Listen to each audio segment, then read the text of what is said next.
Oke, terima kasih atas kesempatannya. Aku bisa share screen ya? Ya, Iya. sudah. Baik baik, terima kasih. Terima kasih kesempatannya Coach Gendro, Coach Budi, Mhm. juga dari BRI Inkubator ya, teman-teman.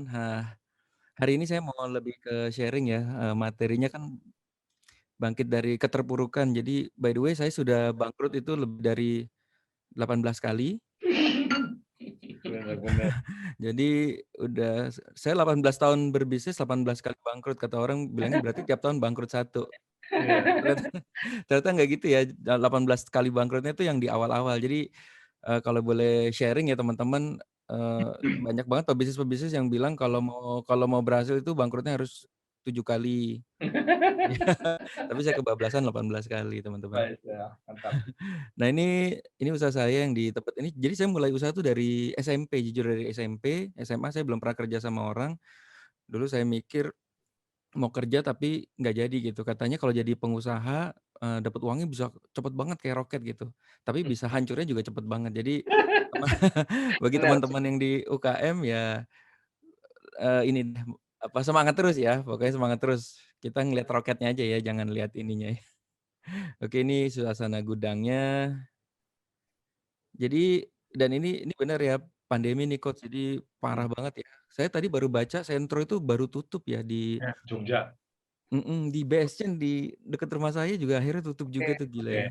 Iya. Nah, sebagai pebisnis teman-teman juga ini harus bersiap-siap dengan hal-hal seperti itu ya. Jadi, Mhm. nah ini nih Coach yang saya lakukan nih sebenarnya. Jadi ketika ini hari ini saya puji Tuhan masih bertahan ya, toko blog mhm, saya ini yang udah lebih dari 19 tahun ya. Jadi ini uang pertama saya dari sini sih, uang yang benar-benar menghasilkan. Jadi ya, kita putar otaknya tuh gimana caranya belanja dari rumah yuk, belanja dari rumah. Jadi bener-bener kita ajak orang tuh belanjanya dari rumah. Mmm. Gitu. Jadi ini bener-bener kita atur. Oke, nah ini bisnis-bisnis saya yang bangkrut, mudah-mudahan teman-teman jangan ikutin saya, tapi bisa sama-sama belajar. Jadi, bangkrut itu sebenarnya bagus banget ya. Kenapa? Dari bangkrut kita jadi belajar gitu. Nah, ini contoh, ini yang saya bangkrut itu contoh nih It Happens nih. It Happens itu bangkrut karena usahanya itu makanannya tren-trenan. Nah, itu ternyata, Mhm. saya nggak tahu ya sekarang usaha-usaha tren-trenan tuh seperti apa, tapi yang jelas saya sudah kalau buat saya nggak akan mau lagi bisnis tren-trenan. Karena tren-trenan itu biasanya tren gitu, emang duitnya banyak tapi sekejap hilang. Jadi saya nggak mau mhm, ngulang-ngulang lagi, apalagi umurnya kan udah tua ya. Ini contoh bisnis tren-trenan tuh kayak apa sih, kayak misalnya kayak, apa namanya, roti Long John ya yang panjang, itu yang menurut saya ya, tapi nggak tahu menurut teman-teman ya. Terus apa yang kue cubit yang warna-warni, yang pokoknya yang sesuatu yang, happening banget, terus es kepal Milo saya juga pernah main itu. mhm, Itu Mmm. bener-bener habis-habisan semua. mhm. Nah ini gimana Pak, Coach? Oh lanjut ya? Nah ini tutup nih, ini padahal udah pakai karangan bunga dan lain-lain, ini omsetnya cukup bagus tapi hanya sekejap. Kemudian ini The Jones ini, steak saya juga tutup. Benar. Nah, usaha apa sih yang bertahan sampai sekarang? Nah usaha itu ternyata saya ternyata begini nih, usaha yang bertahan sampai sekarang adalah usaha yang sebelum saya lahir itu barangnya udah ada gitu. Seperti apa, bakso, sate, Mhm. mie ayam, terus, somai, dimsum, dan lain-lain ya. Jadi sekarang saya lebih condong kepada cari usaha yang, sebelum kita lahir dan kita makan setiap hari, itu bener-bener yang aman. Jadi ibaratnya masuk ke zonanya kan orang banyak nanya, "Ah, produk ini udah banyak nih, produk ini udah banyak," gitu ya. Justru sekarang saya mainnya cari produk yang udah banyak gitu, tapi kita tambahin story-nya gitu. Jadi story-nya tuh sesuatu yang berbeda. Mmm, Nah, Mhm. gitu. Nah, kemudian, ini saya juga pernah masuk ke CNBC juga nih teman-teman. Jadi nggak tahu kenapa ya, saya kalau diundang narasumber ini thank you Coach, selalu isinya, "Mas, nanti materinya gimana cara bangkit dari bangkrut ya?" Gitu. Karena Mas Berto kan iya, jadi selalu gitu. Kan Mas Berto bangkrutnya paling banyak tuh saya dengar cerita-ceritanya. Mbak, tapi udah nggak bangkrut lagi loh gitu ya. iya, iya.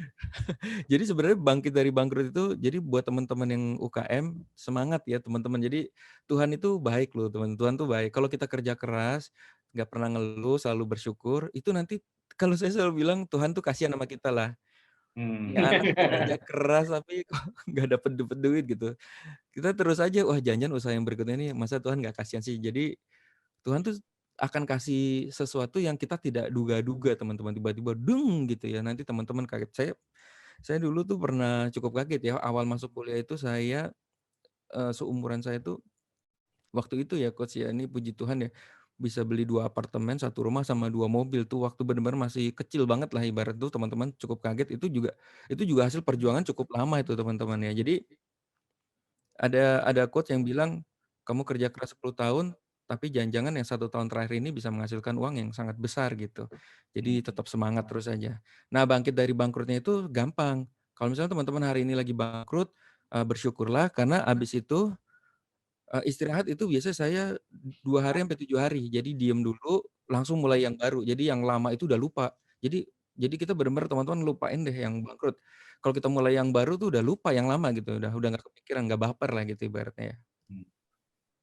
Nah ini usaha yang saya jalani ini sekarang, nah ini tahu, jadi mulai detik ini juga, bukan mulai detik ya, mulai dari pandemi kemarin, saya akan cari bisnis yang saya makan sehari-hari, kayak saya makan tahu. Mhm. Jadi kalau teman-teman mulai bisnis, coba aja sekarang teman-teman rajin jajan apa sih gitu, Mmm. jajan cilok hampir tiap hari kek, atau mungkin jajan somai tiap hari. Nah itulah yang kita jadikan bisnis kan berarti, kalau kita aja suka makan tiap hari tuh, berarti kan ini makanan banyak banget nih yang orang juga suka gitu, apalagi kita ngemilnya tuh hampir tiap minggu pasti ngemil gitu.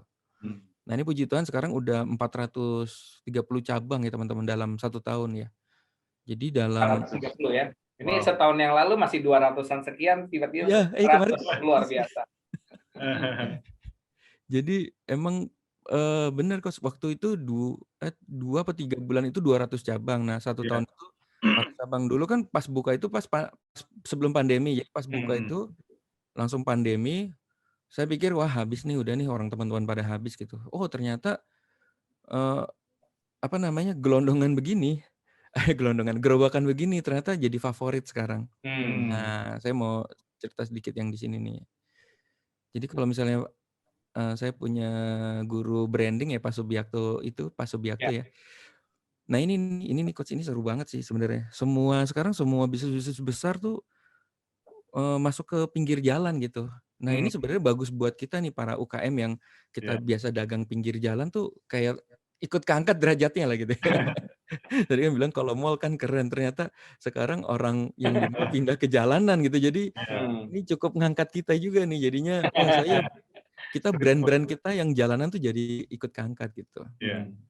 Gitu, terus nah ini kan juga ada pertanyaan ini bagus banget ya.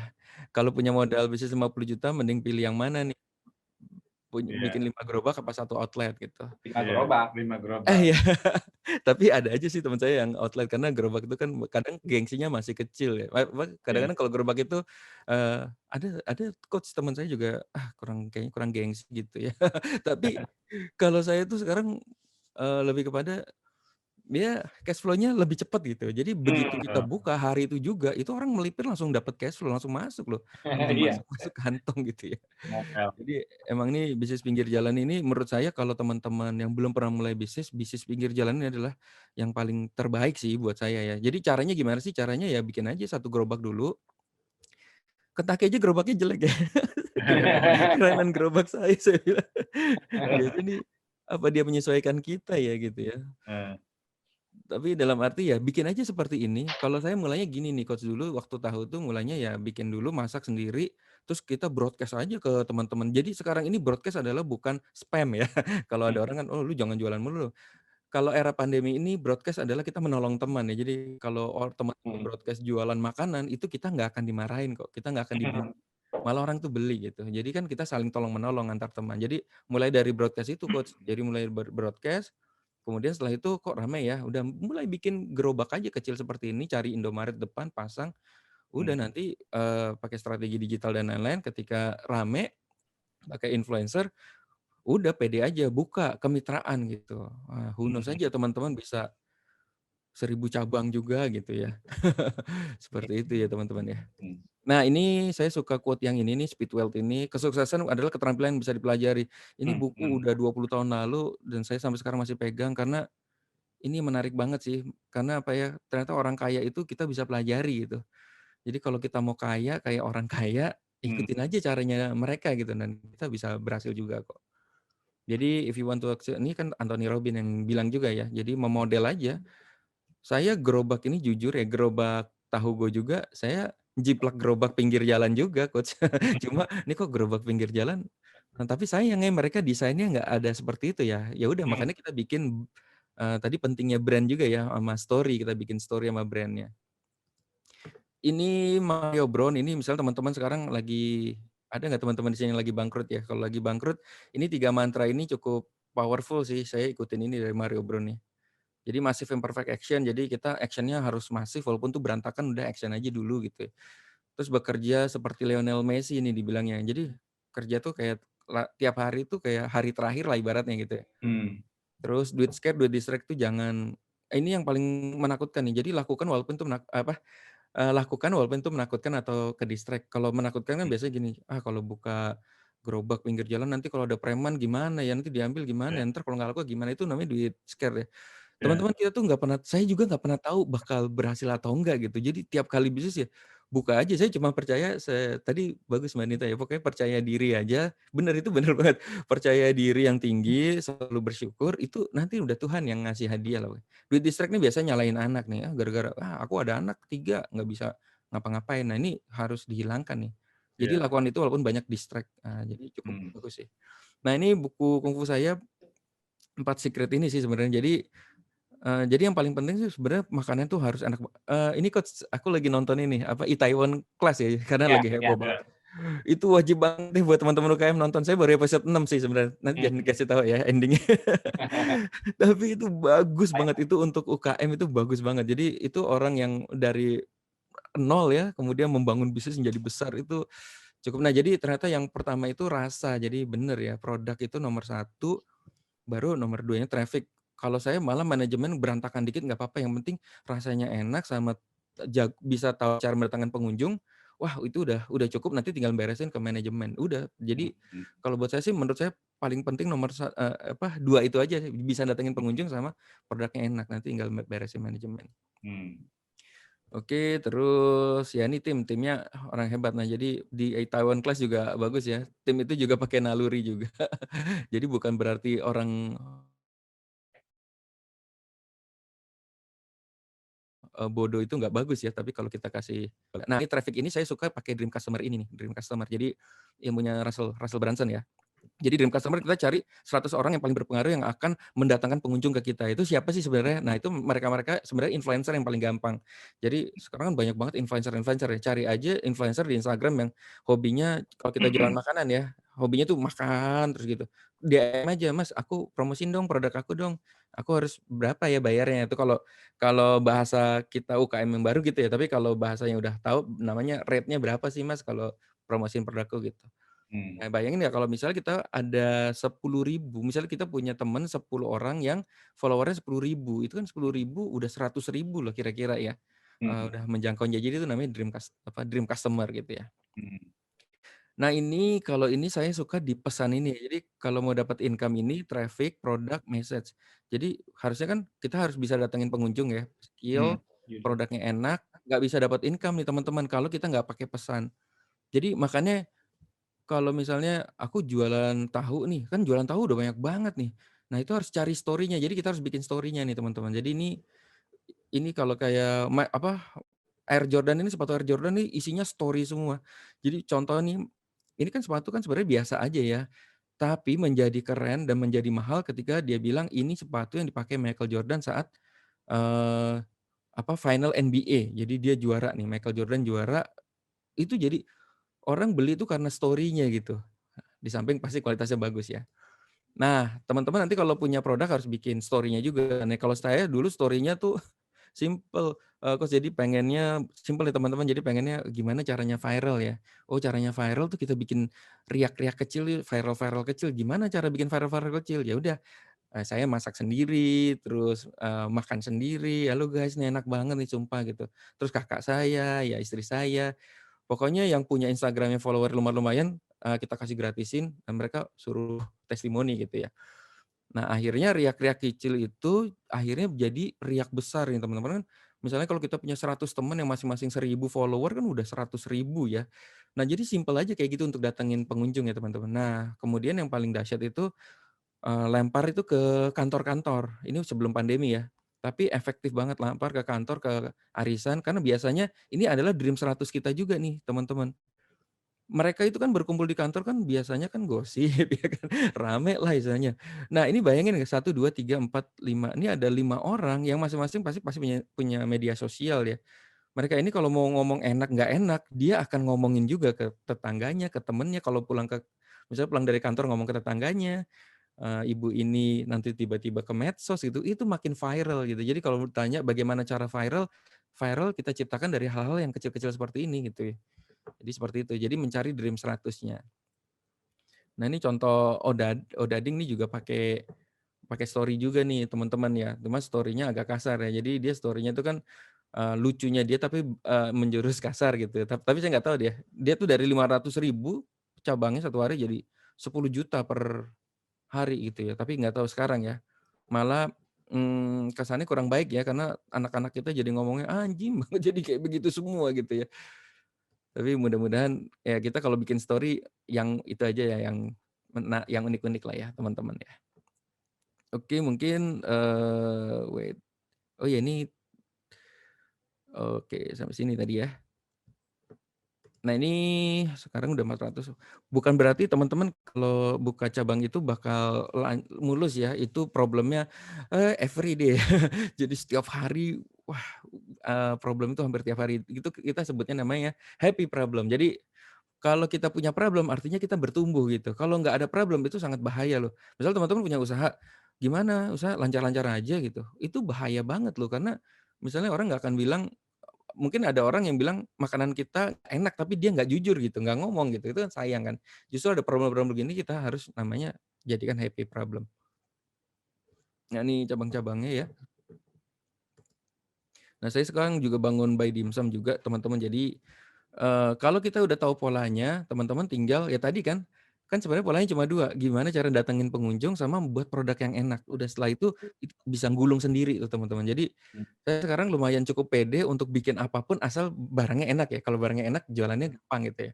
Nah teman-teman sekarang kalau misalnya teman-teman lagi bangkrut atau teman-teman lagi, apa namanya, mau mulai usaha, aku sih rekomen bisnis gerobakan sih.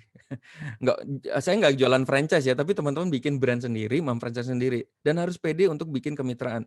Saya itu bisnis selama, berapa tahun ya, 17 tahun ya, baru akhir-akhir ini baru berani bikin franchise, karena kendala franchise itu apa sih? Kemitraan ya, tepatnya kemitraan itu kendalanya apa sih? Biasanya, nanti takut, kalau mitra kita bangkrut gimana ya? Nanti takut, kalau aku nggak bisa ngurusin gimana ya?" Nah itu juga menghantui saya tuh zaman dulu, makanya saya nggak pernah buka franchise, jadi saya buka bisnis tuh pasti milik sendiri. Karena kalau trouble itu masalahnya di saya, jadi saya bisa ngatasin. Nah tapi kalau kayak gitu berkembangnya mungkin cukup lama ya. Nah ini teman-teman, saya bahkan dimsum ini nyaris tanpa modal loh teman-teman. Jadi kalau buat teman-teman nyaris tanpa modal gimana, yang penting kita punya makanan enak, ketika ada orang mitra itu kita lempar sampelnya, jadi kita kirim sampelnya, packaging-nya harus keren banget, terus kita Instagram-nya udah bagus, walaupun kita belum punya gerobak. Jadi, saya belum buka sama sekali, tapi saya sekarang udah 1 bulan ini udah jual 16 ya. Wow. 1 bulan ini jual 16. Dan Karena apa teman-teman? Karena makanannya enak banget. Jadi teman-teman harus cari partner yang makanannya enak banget, itu nomor 1 udah wajib. Jadi gerobaknya juga belum ada, ini karena udah ada ya, ini juga bukan punya saya. Jadi saya nggak ada yang punya milik saya sendiri ini.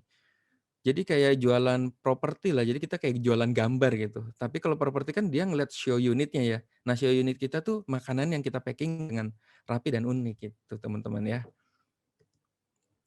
Nah ini puji Tuhan ya, saya gara-gara gerobakan gitu bisa ketemu orang terkaya nomor 4 ya, ini yang punya Indofood ya, Pak Antoni Salim ya teman-teman ya.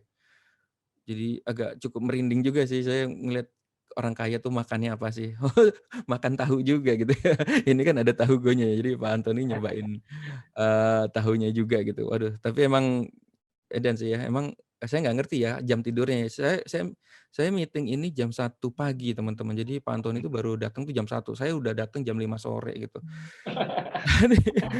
Iya, dan itu mukanya tuh masih cerah banget, saya mukanya udah asem gitu. Jadi, wah gila ya, memang kalau mau kaya mungkin Ya seperti itu ya. Jadi bersyukur mulu, bahagia mulu. Ya mungkin karena uangnya banyak banget kali ya, jadi senyum mulu ya. Kalau kita yang uangnya kurang mungkin mikirnya juga senyumnya gimana ya. Nah ini ya masa depan itu adalah Grab. Jadi kenapa gerobakan itu cukup ampuh, karena gerobakan itu membuat GrabFood sama GoFood itu cukup seneng dia kalau dapat orderan itu pinggir jalan kan tinggal melipir ya. Hmm. Kalau tempatnya agak sulit dia biasanya malas tuh. Kalau Gojek tuh paling malas ke kantor-kantor teman-teman. Hmm. Karena kan kadang-kadang kantor ketat banget ya gitu ya. Nah kalau pinggir jalan tuh cukup bagus untuk omset kita karena GoFood-nya juga gampang, orang melipir juga gampang gitu. Hmm. Ini ya tadi ya, ini nggak perlu sih teman-teman ya, kemarin sudah. Mungkin yang ini influencer-influencer. Nah ini cari influencer tuh di ini, pakai sociabuzz.com, ini bukan punya saya ya. Jadi kira-kira gini nih teman-teman kalau cara cepat ya, pakai sociabuzz.com. Ini bukan punya saya ya. Tapi ini jadi ada pilihan nih kayak Olivia, Sheila, Leni, dia 750.000, 950.000. Nah, Olivia ini punya 89.000 follower, bayarnya misalnya 500.000. Ya udah jadi kita sekali keluar uang 2.850.000, kira-kira terjangkau ke Instagramnya mereka gitu. Otomatis nanti follower IG kita jadi cepet banget gitu ya.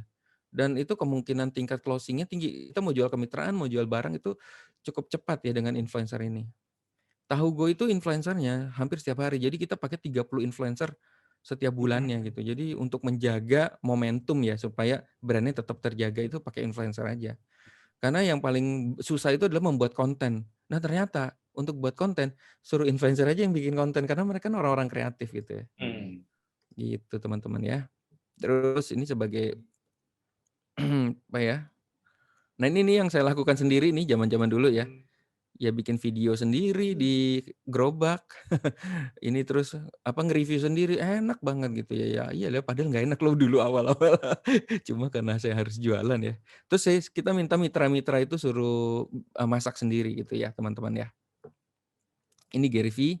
Gary V bilang itu, pokoknya dokumentasiin aja deh semua kegiatan kamu, jadi jangan pusing-pusing mikirin konten sih, kalau ini bagus ya. Dokumentasiin aja apa yang proses kamu, nanti orang ngelihat dia suka gitu ya. Nah ini mungkin, bagaimana 400 cabang dan diburu sampai hari ini. Jadi simpel sih teman-teman ya, yang paling penting tuh 90 hari pertama tuh kerja gila. Jadi ketika teman-teman hari ini, besok aku mau buka sate, aku mau franchise kan jangan-jangan bisa 100 cabang nih dalam tahun ini. Ya udah itu kuncinya tuh di 90 hari pertama. Ini yang saya lakukan di Tahugo ya. 90 hari pertama tuh ibarat nggak tidur lah gitu. Jadi kita benar-benar mikirin itu secara full. Karena begitu setelah 90 hari, di hari ke-91, itulah hasilnya sebenarnya teman-teman. Kita antara meledak atau kita menyusup gitu. Nah, kalau kita hasilnya 90 hari ini cukup cakep ya, di hari ke-91 harusnya ya minimal itu di 3 bulan itu udah 10, 20 cabang sih harusnya udah ada ya teman-teman ya. Gitu ya. Jadi ya apa sih 90 hari pertama ya, influencer, medsos yang seperti yang tadi saya cerita ya sebenarnya teman-teman ya. Nih nggak perlu bayar orang dulu, pakai teman-teman kita yang karena saya ada beberapa teman yang influencer tapi juga dia pasar juga karena kenal, makanya teman-teman banyak bergaul juga ya. Jadi kadang-kadang mereka promoin secara gratis juga banyak gitu ya. Nah, kemudian iklan gitu ya, iklan ads. IG ads itu yang paling penting sama YouTube ads ya, teman-teman ya. Oke, terus kemudian ini website dan lain-lain nggak usah. Nah, ini aja deh terakhir ini, teman-teman ya. Ini, gimana bangkit dari keterpurukan. Ini adalah buku panduan saya ya, 4 ini. Saya punya buku banyak banget, tapi 4 ini yang cukup merubah hidup saya ya. Yang pertama itu Atomic Habit ya, dari sini dulu ya. Atomic Habit itu buku ini saya kasih intinya aja ya. Buku ini cuma bilang, kamu tuh harus produktif tiap hari, jangan sampai kamu santai. Jadi kalau misalnya nih kita nongkrong, main game, terus kebanyakan scroll-scroll cari gosip, itu kita harus gelisah tuh, gila ya hari ini gue belum produktif. Udah harus ngapain produktif tuh bisa kita menyapa mitra, menyapa konsumen, itu udah cukup produktif tuh kayak gitu ya. Terus ya pokoknya kita bikin lah ya, satu hari itu produktif ya, bikin YouTube, iklan gitu, itu pokoknya produktif, nggak boleh nggak produktif. Nah dari produktif itu, ini nih yang buku ini nih, Sell Like Crazy nih, Sabri Subri nih bagus banget ya. Kan kita kan udah bikin plan-nya ya, misalnya setiap hari aku jam 1 posting Instagram, jam 2 posting YouTube gitu, kayak gitu. Nah kita cari nih, mana sih top 4% yang super productive activity yang kan men-generate 64% revenue. Jadi kita coba tracking ya, misalnya aku iklan Instagram sama aku bikin artikel di website, ternyata udah selama ini yang paling banyak orang nanya ke mitraan itu dari Instagram. Itu berarti 4% produktif kita gitu. Artinya webnya itu bisa kita tinggalkan, bahkan kalau saya tinggalkan, saya fokus aja di 4%-nya itu ya yang benar-benar menghasilkan. Malah saya scale up di Instagram-nya, seperti itu contohnya ya. Nah ini kalau traffic secret ini, kata Russell tuh terus aja konsisten, paling nggak sampai 1 tahun. Jadi posting gitu sampai 1 tahun, nanti kalau nggak berhasil mah, berarti kita nggak ngapa-ngapain lah gitu. Nah ini namanya monster obsesi. Monster obsesi itu semua orang punya monster di dalam tubuh kita. Jadi itu yang harus kita kasih makan supaya dia meronta-ronta, meledak-meledak sehingga kita tiba-tiba kok jadi aktif banget, tiba-tiba kok dapat uang gitu ya teman-teman ya. Ini cara ngasih makan monster obsesi seperti apa sih? Nah ini sebenarnya seperti ini nih, saya senang banget nonton-nontonnya, saya ikutin Instagram-nya Coach Budi ya, itu bagus tuh, banyak-banyak edukasi dan lain-lain. Walaupun banyak lawakannya, saya banyakan nonton lawakannya Instagram Coach Budi. Gara-gara lucu sih, bagus itu, maksudnya alurnya dari Instagram lawakannya, terus ada edukasinya gitu ya. Jadi saya berimbang sekarang Coach jadi yang saya tunggu lawakannya juga gitu. Nah nah itu kayak seperti itu namanya kasih makan monster di dalam tubuh kita kan. Nah teman-teman datang ke acara hari ini, kayak saya tadi nonton Mbak Nita juga keren banget ya. Itu saya juga lagi kasih makan monster nih itu. Tadi kan Agnes Monica ya, jadi saya udah tahu tuh, terus jadi ingetin lagi yang apa, ininya Agnes Monica ya. Wah gila itu jadi kayak monsternya bangkit lagi. Wah abis ini saya harus ngapain nih gitu. Nah itu ya teman-teman namanya memberi makan, monster obsesi di dalam tubuh kita. Ini 90 Days Plan. Nah, itunya seperti apa sih aplikasinya? Aplikasinya tuh saya seperti ini, jadi membuat 90 hari dulu, buat 90 daily plan, terus weekly commitment, jadi jadiin komitmen setiap minggunya dan aktivitasnya setiap hari. Ini dari Alex Sarven. Ini, jadi teman-teman simpel aja, jadi pasang papan, tulis Senin, Selasa, Rabu, Kamis, Jumat, Sabtu, Minggu. Ini goal-goal kita nih, kita mau ngapain aja. Senin ini kita bikin misalnya kalau saya iklan Instagram, Selasa iklan YouTube. Jadi benar-benar kita tulis. Jadi bangun pagi tuh ini bos kita lah ibaratnya kan kalau kita pengusaha gitu kan. Misalnya bangun pagi hari ini mengunjungi mitra Rawamangun misalnya contoh. Wah, ya udah deh pesan Grab gitu, kunjungin. Nah, hari Selasa ngunjungin mitra gitu. Kan itu kita penggabungan tadi ya, menjadi produktif sama atomic habit. Jadi menyusun agenda kita hari ini setiap detiknya harus ngapain. Saya setiap kali selalu bertanya ya kalau misalnya saya kenalan sama orang-orang sukses gitu, saya tanya, "Kamu tuh dari bangun tidur sampai tidur lagi kegiatannya apa aja sih?" gitu ya. Itu saya benar-benar catat loh teman-teman. Ternyata yang banyak angka itu investasi sih, itu gokil sih emang ya. Jadi, gue tuh maksain diri setiap hari tuh pasti gue beli saham gitu. Nah itu ada teman saya yang modelnya kayak gitu tuh. Pokoknya tiap hari ya pokoknya beli saham, cari aja yang lagi jatuh gue beli gitu. Konsisten aja terus gitu. Wah saya kepikiran tuh kayak Lokengong ya. Pak Lokengong seperti itu jangan-jangan ya. Jadi nggak pakai maksudnya ada aktivitas yang dilakukan setiap hari gitu, nggak peduli pokoknya setiap jam 3 misalnya saya harus beli saham gitu. Nah mungkin kayak gitu dan itu udah saya lakukan ya. Jadi saya setiap bangun pagi, pasti saya beli saham teman-teman. Di saham di Indonesia itu saya beli saham, saya kumpulin aja. Saya udah nggak ngeliat grafik-grafik lagi ya, udah nggak lihat chart, pokoknya mana yang saham bagus tapi yang lagi jatuh saya beli gitu. Nah itu puji Tuhan ya, itu udah kekumpul cukup bagus gitu ya. Itu salah satu contoh atomic habit. Mungkin begitu ya teman-teman. Nah ini kalau mau Instagram saya Berto Saksono Jati. Ini YouTube-nya banyak edukasi tentang digital di SBS Official. Oke, terima kasih teman-teman. Mohon maaf kalau ada salah kata. Mungkin kita kembali ke Coach. Monggo Coach. Keren banget. Iya, selalu Pak Berto ini kasih saya monster obsesi lagi. Jadi Pak Berto dapat, saya juga dapat gitu ya Oh ceritanya. iya. Yang paling banyak tadi pertanyaan sih ke Pak Berto adalah bangkit 18 kali itu nggak mudah gitu loh ceritanya. Jadi kalau mau disimplify itu kata-katanya apa ya Pak Berto untuk bisa berani bangkit lagi, karena waktu jatuh memang kan kita kehilangan banyak ya, uang lah, kadang-kadang juga pasti dimarahin orang sekitar kita, betul nggak Pak Berto? Justru yang suka jadi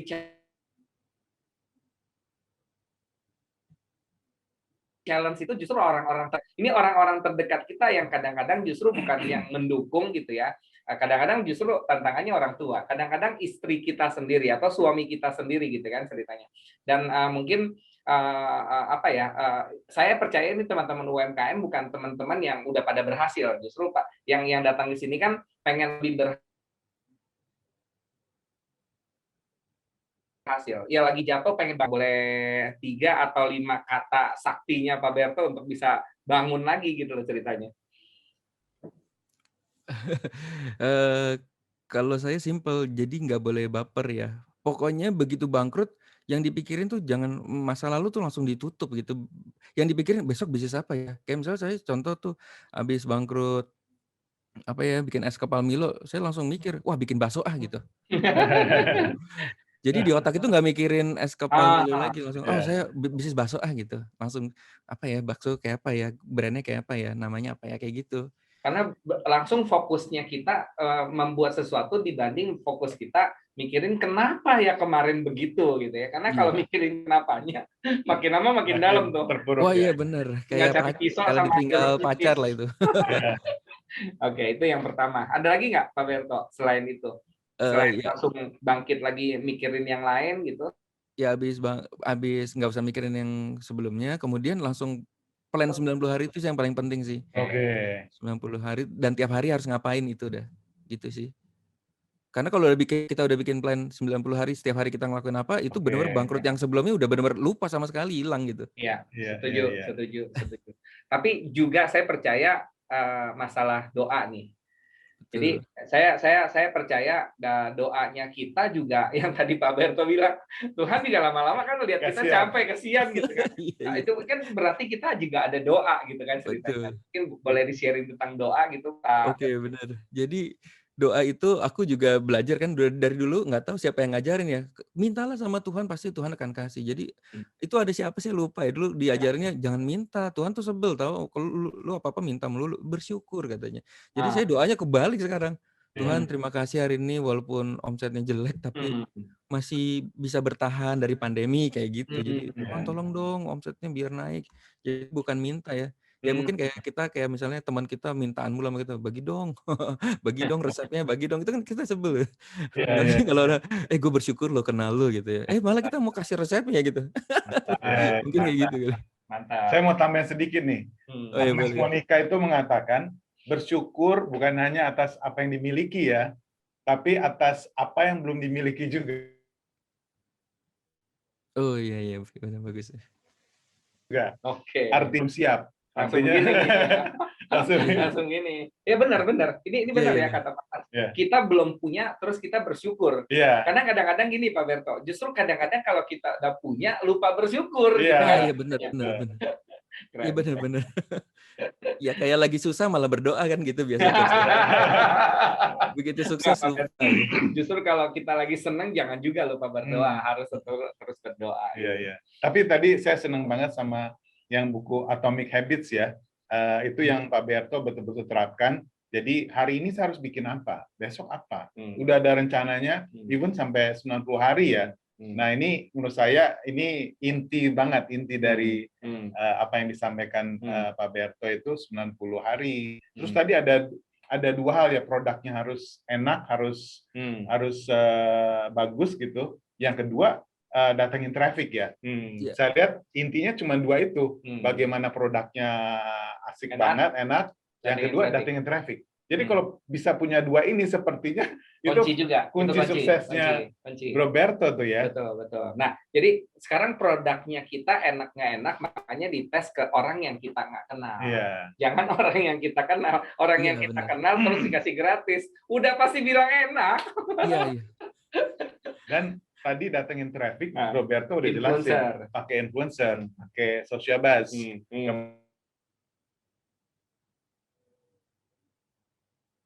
Kebetulan saya kenal tuh CEO-nya pakai influencer, ada yang 750.000, yang follower 90.000 ya. Nah ini salah satu Influencer dong, Pak. Jadi teman-teman ada yang nanya juga tuh, gimana caranya dapetin influencer yang tepat? Influencer ya kalau paling gampang tuh di Sociabas aja. Itu kan ada Oke. pilihannya dia orangnya kuliner atau dia jewelry atau dia Ya. baju. Berarti Pak Frans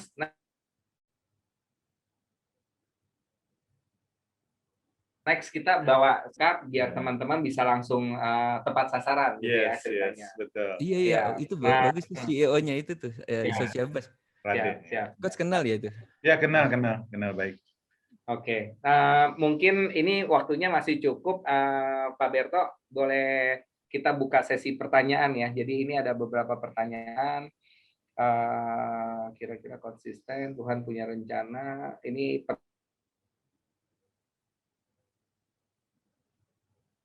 pertanyaan justru tadi ada di atas. Itu sekitar 10 menitan buat Pak Berto yang mau bertanya pertanyaan kepada Pak Berto. Yang pasti kalau mau cari Tahu Go jangan jangan ragu-ragu, langsung aja masuk ke Pak Berto Saksono Jati. IG-nya katanya masih private gitu kan ceritanya. Oh iya. Ada di private ya? Iya, kok di private gitu ya.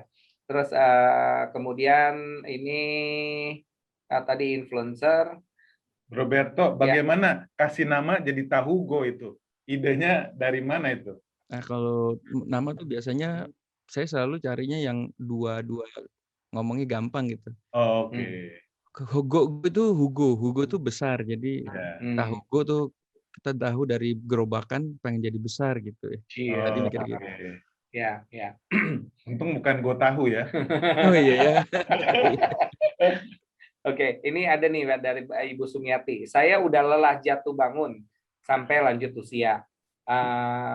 Melanjutin usaha orang tua budak Jogja dari tahun 70. Saya udah berinovasi varian menu, kadang melelahkan tapi semangat. Berjuang sekalipun selama pandemi terjun bebas omsetnya. Dengan adanya sharing di teman-teman ini menemukan semangat baru, ternyata tidak sendiri jatuh bangun berusaha.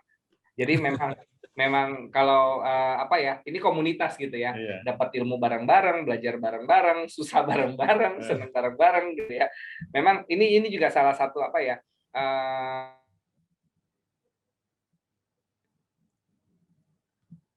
bahasa saya tuh, kita kumpul bareng-bareng, kita terbang bareng-bareng, itu rasanya jauh lebih enak.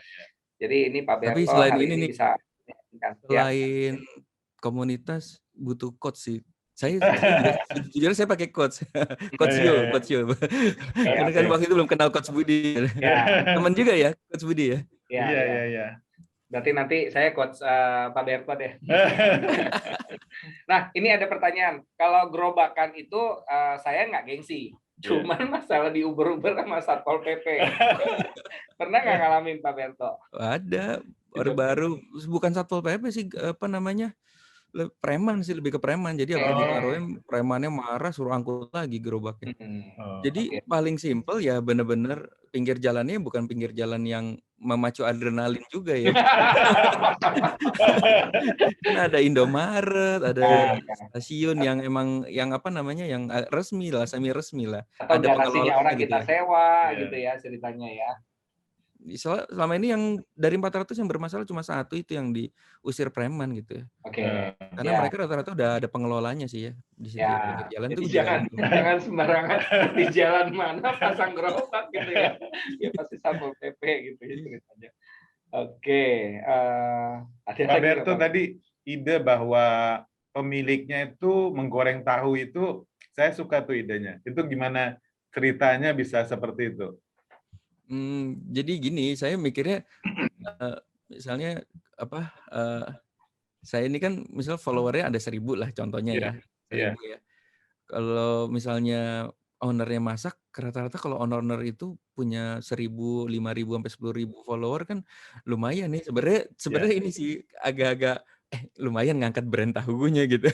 Nebeng pakai mitra, tapi kita bilangnya ini orang tuh akan kenal siapa yang punya gitu, siapa si franchisernya. Jadi kamu harus ada nggak yang keberatan untuk memasaknya? Ada. Kan itu kan kita ada pelatihan digitalnya setiap bulannya kan.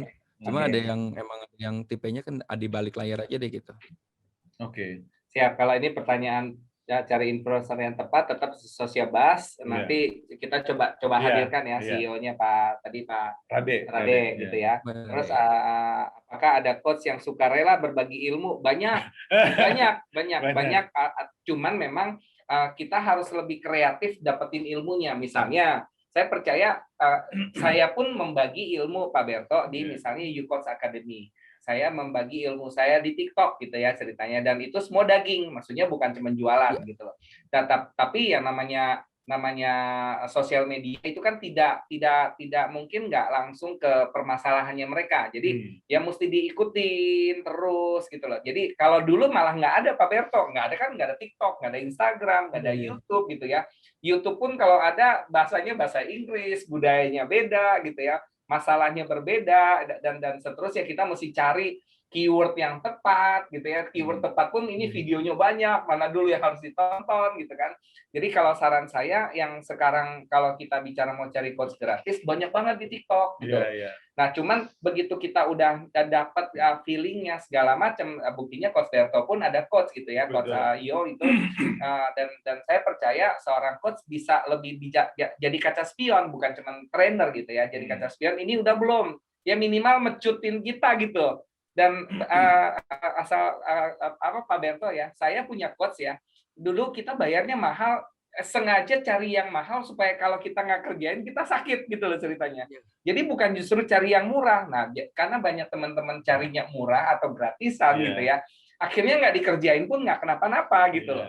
Tanya Pak Berto, berapa bayaran seorang coach gitu ya. Jadi kalau kita udah bayarnya mahal terus nggak dikerjain gitu ya, kayaknya rugi banget. Bahkan kalau bisa si coachnya diteleponin terus karena udah dibayar gitu loh ceritanya. Jadi bukan terus cari gratisan sih menurut saya, tapi bagaimana bisa memanfaatkan apa yang kita udah dapetin, baik maupun gratis maupun yang berbayar. Tapi action yang tadi Pak Berto bilang tuh, 90 days plan-nya itu harus jalan, kira-kira gitu.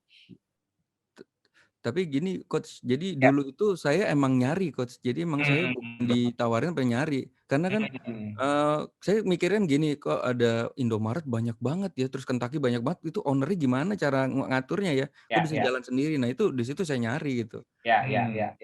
Saya tahun 2005 Pak Berto. Jadi saya ngelihat kok bisnis saya kayaknya kok cuma nunggu ya kerjaan dari bank. Kayaknya udah bete juga, nggak punya teman brainstorm, karena komisaris di perusahaan saya itu sangat sibuk, direktur bank gitu ya, setahun bisa ketemu sekali aja udah bagus.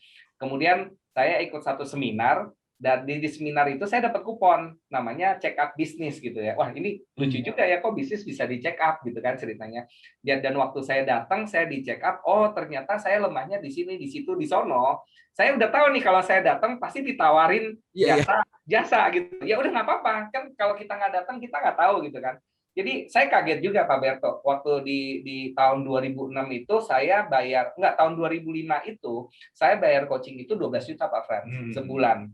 Itu penghasilan perusahaan saya sekitar 30 jutaan lah kira-kira gitu. Jadi saya berani bayar 12 juta itu udah kembang kempis juga ya, mikir ini bener nggak ya, ini bener nggak ya. Tapi ya alhamdulillah, bahkan Pak Berto setelah di coaching 9 bulan, saya tuh dapat penghargaan dari GE Finance. Jadi sebuah perusahaan dari Amerika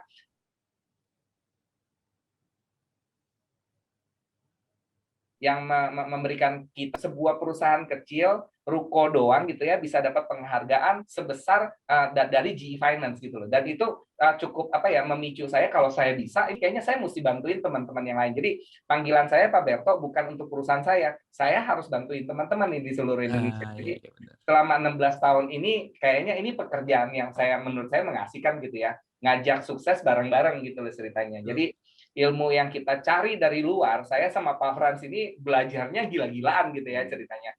Jadi bukan cuman saya sama Pak Frans doang bagi, tapi kita cari juga yang spesialis-spesialis yang jago-jagonya lah gitu loh ceritanya. Jadi franchise Pak Berto ini berhasil karena tadi 2 produk yang bagus sama influencer yang tepat gitu ya ceritanya. Tapi banyak juga sebenarnya kiat-kiatnya Pak Berto ya, 90 hari kerja gila-gilaan. Mampus-mampusan deh pokoknya, jangan neko-neko. Kemudian tadi ada doanya bukan cuma minta tapi bersyukur terhadap apa yang kita dapetin dan apa yang belum kita dapetin. Dan menurut saya tadi Pak Berto juga titip pesan, kalau satu pola berhasil udah 400, bikin yang berikutnya udah tahu polanya, gerobaknya kayak gimana, naruhnya gimana, karena ilmunya udah pasti dapet gitu loh. Jadi teman-teman jangan cuma ikut-ikutan, karena kadang-kadang gini, ada orang yang bilang ini kita harus go global, jadi ikut-ikutan ekspor, padahal produk kita untuk bisa ekspor izinnya, legitimasinya, legalitasnya masih jauh. Dan Indonesia ini guys, orang-orang dari luar malah datang ke Indonesia dagang gitu loh ceritanya. Jadi jangan juga lupa pasar Indonesia ini begitu seksinya. Jadi dan menurut saya justru kekuatan kita Pak Berto adalah bikin makanan buat rakyat gitu loh ceritanya. Dan itu yang harus juga dilihat bahwa ada pasar loh, dan bagaimana melipat gandakannya dengan franchise gitu loh ceritanya. Dan Jadi kita di-support banget sama pemerintah loh nih Coach untuk UKM ini. Jadi sangat di-support. Jadi bahkan perizinan-perizinan itu belakangan itu bisa dibantu, ntar. Betul. Jadi go global dibantu, go digital dibantu, kemitraan dibantu, semuanya nih lagi dibantu. Tinggal gimana caranya kita cari akses, kemudian take action gitu lah ceritanya. Jadi mudah-mudahan yang hari ini nih cukup bisa menginspirasi teman-teman untuk ya nggak ada kata yang kemarin udah lewat gitu. Jadi saya pernah belajar satu, Pak Berto, kertas kalau dibakar itu jadi abu. Mau didoain gimana pun juga nggak bakal bisa jadi kertas lagi. Kita cari kertas lain, gitu lah ceritanya. Udah ditiup aja deh, udah jadi abu juga. Cari lagi kertas yang lain, semangat gitu loh. Isi lagi kertasnya gitu loh. Jangan sampai kebakar lagi gitu loh ceritanya. Karena saya 18 kali bangkrut ini udah nggak tahu, Coach, udah lupa gitu. Apa aja yang dulu bangkrut ya gitu. Bener udah jadi abu, saking saya pengen ngelupain gitu. Cuma saya tahu nih, ini urutan ke-18 nih. Kemarin 16, berarti ini 17 nih, 18. Iya, siap. Nih ya, udah ada yang bilang juga, oke, kita cari kertas lain gitu ya. Belajar dari kesalahan banyak orang, dan kemarin ada titipan pesan tuh dari calon Tom gitu ya. Belajar dari pengalaman sendiri itu kalah hebat dari belajar dari pengalaman orang lain. Karena orang lain ini pengalamannya kan udah lama gitu. Dia lewatin itu prosesnya panjang. Anda tinggal nyontek doang supaya tidak terjatuh di lubang yang terlalu banyak lah ya, dan tidak di lubang yang terlalu sama gitu loh ceritanya. Ya, mudah-mudahan hari ini bisa menginspirasi. Mungkin sebagai penutup Pak Berto ada pesan buat teman-teman UMKM di BRI, Pak? Buat teman-teman yang mungkin belum mulai usaha atau yang lagi bangkrut atau usahanya lagi kena pandemi, semangat aja, pokoknya semangat aja, terus bergerak setiap hari, action, selalu bersyukur, nanti Tuhan pokoknya nanti akan kasih hadiah di saat yang tidak terduga lah ibaratnya. Luar biasa. Mantap ya. Oke, terima kasih Pak Terima kasih Berto. banyak, Coach Gen. Mudah-mudahan dimsumnya juga luar biasa, sukses seperti logonya, biar bisa terus memberikan manfaat buat seluruh rakyat Indonesia. Dan juga terus kasih makan monstermu dengan setiap hari Rabu jam 2 sampai jam 4 ya di acara UMKM Brilian. Dan untuk mengumumkan pemenang dari 10 orang yang ulang tahun hari ini, dapat 100.000 dari Derry, dan dapat apa nih? Baik, akan saya umumkan ya untuk 10 UMKM yang mendapatkan reward untuk hari ini. Yang berulang tahun di bulan Maret, ada 10 UMKM. Yang pertama, Fiska Mekar Kustiani, kemudian Sri Dewi Setiawati, Edi Taryanti, Wawan Purnomo, Tien Supriyatin Supriyano, Arni Pabunga, kemudian Sandi Dwi Laksono, Mancara Rahajeng, dan Abdul Kadir. Ya, selamat untuk para UMKM yang mendapatkan uang sebesar tabungan BRI sebesar Rp100.000 dan juga free coaching dari coach. Nanti akan ada di fitur chat ya untuk datanya siapa saja. Oke. Itu jadi ya, sekali lagi akhir kata saya Gendro Salim. Saya Coach Franz. Dan Fani. Ya, dan saya Fani. Oke, sampai jumpa di UMKM Brilian berikutnya.